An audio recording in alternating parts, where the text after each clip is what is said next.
అనుమానించాల్సిందే. ఇప్పుడే టెస్ట్ చేద్దాం. అమ్మా రాధా, మనోహర్ ఎక్కడా?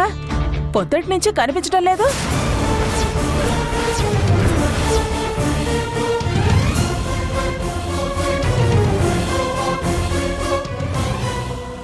అడిగేది నిన్నేనమ్మా. అల్లుడు గారు ఎక్కడా?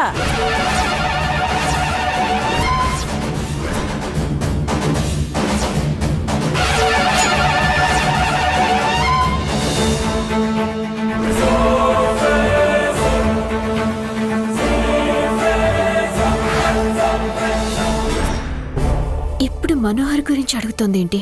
ఇరికించేసేలా ఉంది. ఎలా తప్పించుకోవాలి?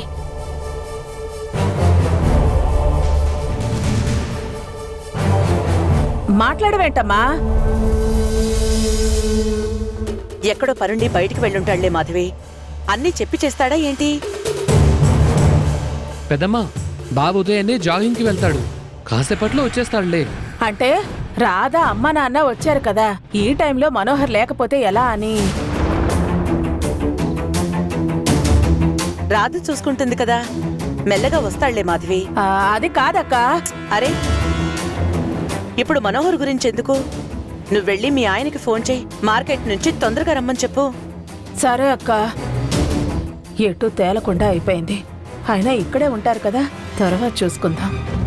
చాలా దూరం ప్రయాణం చేసి వచ్చారు కదా, ముందు వెళ్ళి ఫ్రెష్ అవ్వండి. రాధా, రూమ్లోకి తీసుకెళ్ళు. అలాగే మేడం. అలాగే మీరు కూడా తొందరగా రెడీ అవ్వండి. పంతులు గారు వచ్చేసే టైం అయింది. తొందరగా పూజలో కూర్చోవాలి. అలాగే వ్రతం అయ్యాక నల్ల పూసల తంతు ఉంది, తెలుసు కదా?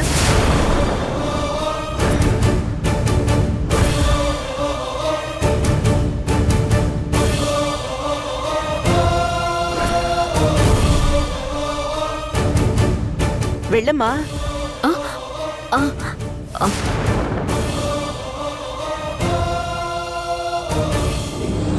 పెళ్లి నాటకం బయటపడకుండా ఎలా మేనేజ్ చేయాలా అని నేను ఆలోచిస్తుంటే మేడం నల్ల పూసలు తంతంటున్నారేంటి? ఇప్పుడు ఖచ్చితంగా మా పెళ్లి నాటకం సంగతి బయటపడిపోతుంది కదా. ఇది మేనేజ్ చేయాలంటే ఏదో ఒక అద్భుతం జరగాలి. రాధా, వెళ్ళండమ్మా, వెళ్ళండి. రండమ్మా. మిగిలిన అన్ని ఏర్పాట్లు అయ్యాయో లేదో చూద్దాం పదండి. అసలు వీళ్ళన్నీ మర్చిపోతున్నారు.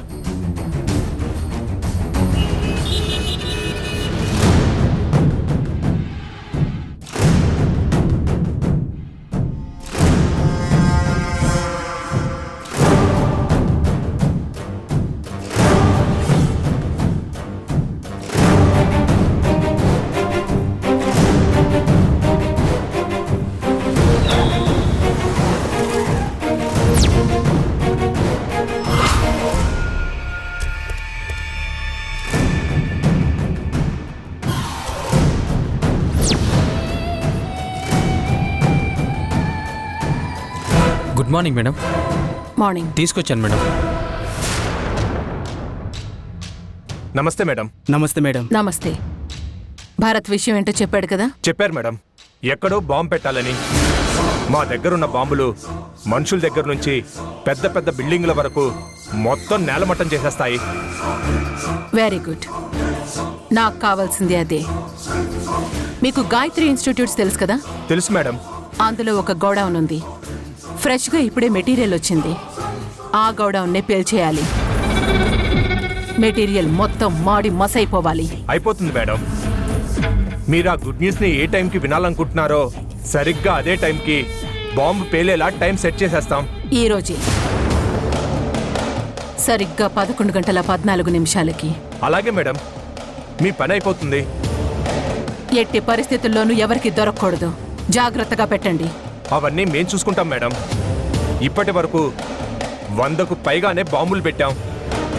ఇంతవరకు ఎక్కడా దొరకలేదు. ఒకవేళ దొరికినా మీ పేరు మాత్రం మేం బయటికి రానివ్వంలేండి. ఈ మాట నాకు బాగా నచ్చింది. భారత్ మేడం, అనుకున్న దానికంటే 25,000 ఎక్కువ ఇచ్చి పంపించు. అలాగే మేడం.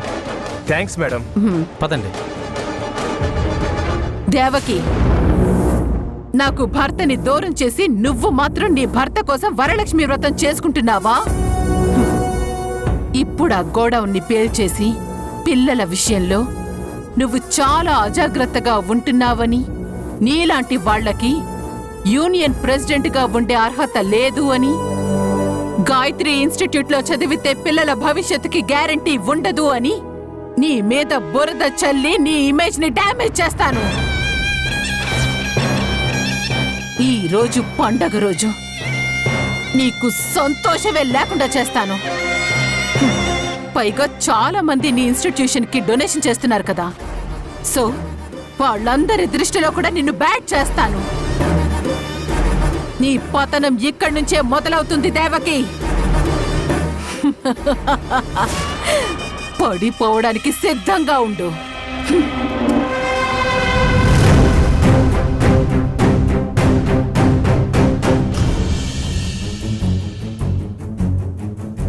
అమ్మా, ఇది మీరుండే రూమ్. ఫ్రెష్ అవ్వండి.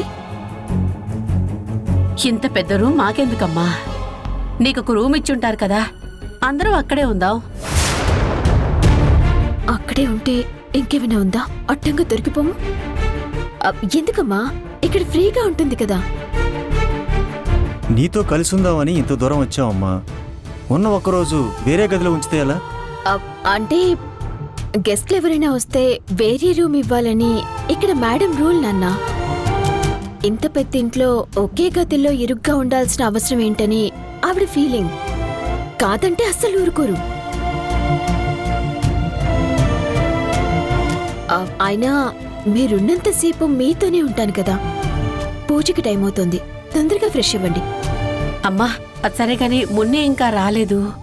ఇంకా ఆటో వాడితో ఏం వాదులాడుతుందో ఏమో, నేను తీసుకొస్తానులేమ్మా.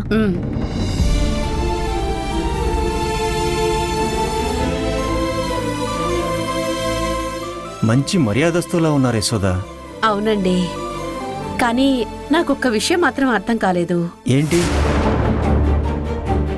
మనోహర్ అంటే వాళ్ళ అల్లుడే కదా? అవును, అల్లుడు గారు అని అంటున్నారు కదా. మరి వాళ్ళ అల్లుడు గురించి మనమ్మాయిని ఎందుకు అడుగుతున్నారండి? నాకు అర్థం కాలేదు. కానీ ఇక్కడ అంతా మన రాధే చూసుకుంటుంది కదా, అందుకే అడుగుంటారు. పోనీ అలాగే అనుకుందాం. తర్వాత ఆవిడ ఏమందో విన్నారు కదా, మనం వచ్చినప్పుడు మనోహర్ లేకపోతే ఎలాగా అంది. మనం వచ్చినప్పుడు అతను ఉండాల్సిన అవసరం ఏముంది? అది కూడా అర్థం కాలేదు. కాకపోతే మంచి మర్యాదలు తెలిసిన కుటుంబం కదా, ఎవరైనా గెస్ట్లు వచ్చినప్పుడు ఇంటి మనుషులు లేకపోతే ఎలా అన్న ఉద్దేశంతో అడుగుంటుందిలే. అంతకు మించి వేరే అర్థం ఏముంటుంది? మనోహర్ గురించి అడిగినందుకే ఈ మాత్రం అనుమానం వచ్చిందంటే ఇంకా చాలా జాగ్రత్తగా ఉండాలి. మనోహర్ని దరిదాపుల్లో ఉండనివ్వకూడదు. అలాగే నల్లపూసల తంతు కూడా జరగకుండా జాగ్రత్త పడాలి.